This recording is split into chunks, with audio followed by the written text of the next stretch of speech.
Pero el primer informe del día está vinculado con una situación que tiene por protagonistas a las mamás de un chiquito que nació por inseminación, que decidieron inscribirlo en el registro civil de Paraná y se encontraron con que las autoridades del registro civil les decían que debían de alguna manera certificar la paternidad de ese chico porque alguien donó su esperma para poder realizar esa fecundación.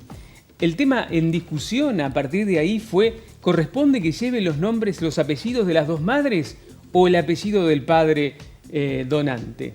El tema llegó a la justicia como en forma de una consulta y finalmente hay una opinión que ha llegado también a ser notificada a las autoridades del registro civil en las últimas horas.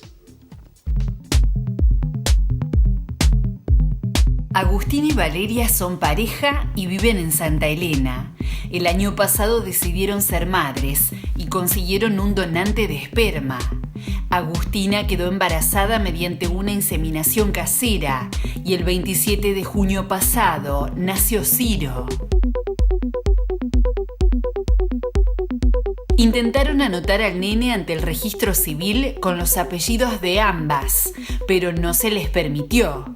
Desde el organismo se les exigía estar casadas o un documento que probara la reproducción asistida, pero no cumplían con ninguno de esos requisitos. El registro civil pidió una opinión a la Defensoría del Superior Tribunal de Justicia, que este lunes informó que el nene debe llevar el apellido de ambas madres.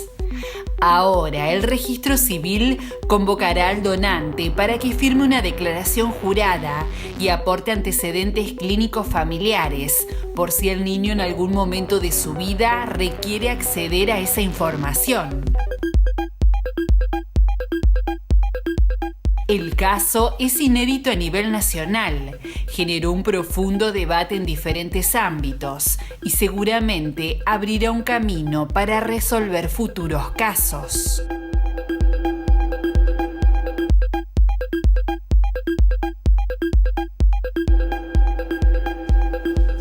Entonces lo que dificultó la normalidad del trámite, porque en otras circunstancias esto sería habitual, que haya dos mamás queriendo inscribir un chico, es que no hubo una certificación de la inseminación. Sí, por dos cosas. No cumplían con uno de los dos requisitos que se exige desde el registro civil. O estar casadas, ellas no estaban y no servía de nada que se casaran después de haber intentado anotar con el apellido de las dos a la criatura, o tener ese certificado de que lo hayan hecho en un centro habilitado, en un banco de espermas, y que la inseminación se haya hecho ahí. ¿Y por qué estar casada? Porque nosotros, digamos, una pareja heterosexual, iba a citar ejemplo, nosotros tenemos un hijo, no tenemos que estar casados para inscribirlo con el apellido de los dos. No, está bien, bueno, pero en este caso son dos personas del mismo sexo.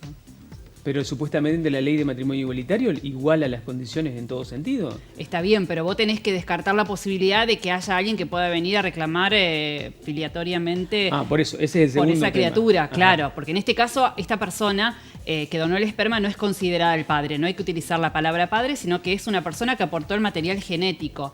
El problema radica acá es que se hizo de manera casera, según explicaron ellas, que no recurrieron a ningún centro y por eso no tenían manera de comprobarlo porque no tenían un certificado. Entonces, por el momento, la criatura tiene el apellido de la mamá que lo gestó, que lo dio a luz. Pero bueno, ahora por una resolución que tomó el registro civil en conjunto con la Defensoría del Superior Tribunal de Justicia, porque justamente se acudió a la Defensoría, como ha pasado en otros casos, no de estas características, pero muchas veces cuando no se cumple con algunos aspectos legales, lo que hace, bueno, ahora quien está al frente, Vanessa Visconti, del registro civil, es pedir al defensor Maximiliano Benítez que emita una opinión para ver cómo se puede resolver el caso sin necesidad de judicializarlo.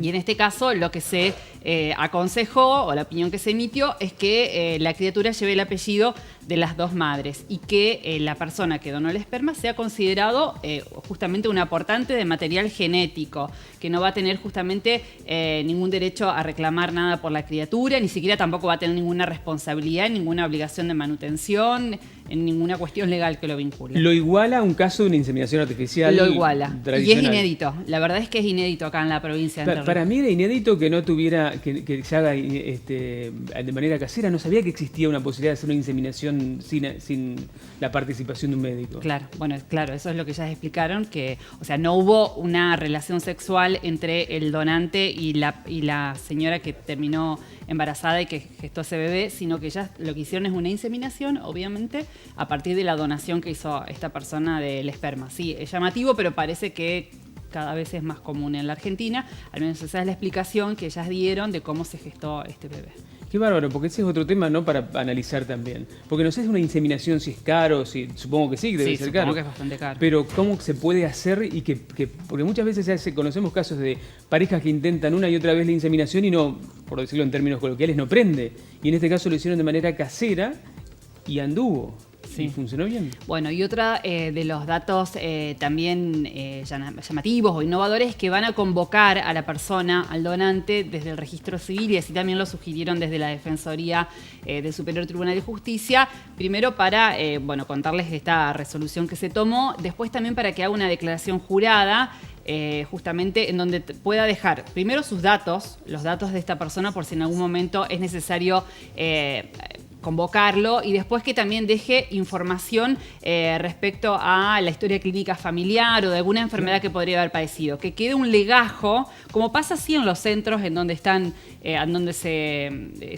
los bancos de esperma, que pueda dejar esa información para que el día de mañana, no sé, por ejemplo, esa criatura necesita un trasplante de médula, pueda recurrir a esa información o se pueda ubicar a esa persona como para ver si se lo puede ayudar, porque es una cuestión de vida o muerte. Y el padre renuncia también, entiendo, el padre biológico, sí, eso es lo que quiere a cualquier derecho. Eso es lo que quiere que quede claro, es lo que quiere el registro civil y también la Defensoría, mediante esta declaración, en donde él no va a hacer ningún reclamo más adelante en cuanto a cuestiones filiatorias, no va a pedir que se declare la nulidad de lo que se determinó ahora. Que no aparezca diciendo después. Sí, o que pida un ADN o que quiera hacerse cargo de la criatura.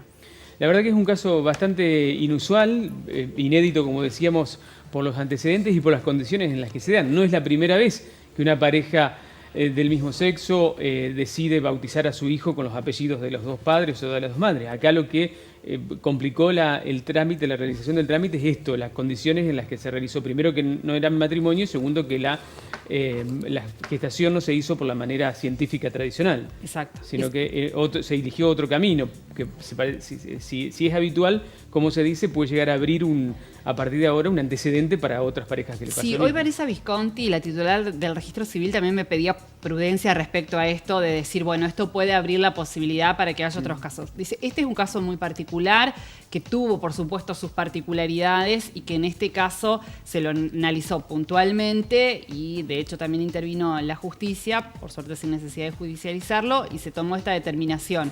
Pero, esperan que no lluevan los casos después de esta situación, sino que en realidad, bueno, si se presentan, analizarlo puntualmente y ver cuál es la mejor decisión que se puede tomar al respecto. Pasa que el que demande va a tomar este antecedente.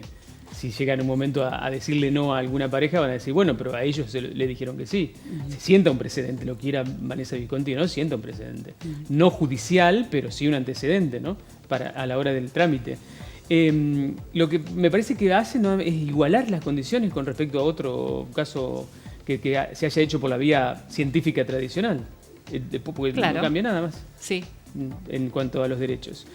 Fíjense que son cosas que también son relativamente nuevas a la hora de el ejercicio del nuevo Código Civil, que tiene algunas modificaciones en cuanto a este tipo de cosas, el doble apellido, inclusive en las parejas del mismo sexo. Estaba acordándome de un caso otro que hemos comentado aquí también, de condiciones parecidas, porque en algún momento ¿se acuerdan que hemos hablado de las discusiones previas a la ley, primero la ley de igualdad de género, ¿no? Pero que se discutió tanto si correspondía o no me puedo acordar ahora cuál caso era en especial. Pero todo esto ya ahora forma parte de la normalidad. Se da en casos muy específicos la discusión, como en Sí, este, ¿no? bueno, en provincia de Buenos Aires hubo un caso similar en donde también se recurrió a la fertilización casera, a la inseminación casera, y en este caso desde el registro civil también les explicaron, bueno, como no existía un certificado, no se les podía dar el apellido de ambos padres que decidieron traerlo al mundo, y en ese caso, bueno, decidieron poner uno solo de los apellidos, es como que desistieron de seguir adelante. Acá lo destacable en la provincia de Entre Ríos es que estas mamás, ellas, o sea, tomaron la decisión juntas de ser madres, siguieron adelante y bueno, hoy van a tener a su hijo con el apellido de las dos.